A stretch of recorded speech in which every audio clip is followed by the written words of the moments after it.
জানেন যে 2014, 18 এবং 2024 সালে যে নির্বাচন হয়েছিল, এই নির্বাচনের মাধ্যমে সংসদীয় কাঠামোটাকে ধ্বংস করে দেওয়ার চেষ্টা হয়েছিল। এর প্রেক্ষাপটেই কিন্তু আসলে 24শে জুলাই হয়েছে, জুলাই আন্দোলনটা হয়েছে। এবং আপনি জানেন যে আমরা কিন্তু এই ভোটের যে অধিকার, মানুষের যে অধিকার, সেই অধিকার রক্ষার জন্য বিএনপি সহ প্রায় 64টা রাজনৈতিক দল বিগত 4-5 বছর আমরা আন্দোলন সংগ্রামে ছিলাম, রাজপথে ছিলাম, যুগপৎ আন্দোলন করেছি। শেষ পর্যন্ত একটা গণঅভ্যুত্থানের মধ্য দিয়ে একটা ফ্যাসিস্ট সরকারের পতন হয়েছে। যে সরকারটা এসছে বা যে নির্বাচনটা হয়েছে, মোটা দাগে নির্বাচনটা সুষ্ঠু হয়েছে, কারণ এই নির্বাচন নিয়ে বিতর্ক ওইভাবে তৈরি হয়নি। তবে আমাদের ভাই যেটা বললেন, হ্যাঁ একটা কথা সত্য যে ধরেন 60% ভোট কাস্ট হয়েছে, আমরা আশা করেছিলাম আরো বেশি ভোট কাস্ট হবে।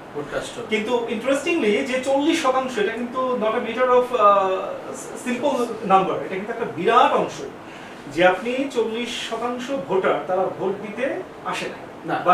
আমি একটু এই সাথে আপনি একটু আগে এই শব্দটাই আমি ওনাকে বলেছিলাম যে এখানে হ্যাঁ ভোট না ভোট যদি দুটো যুক্ত করেন তাহলে কিন্তু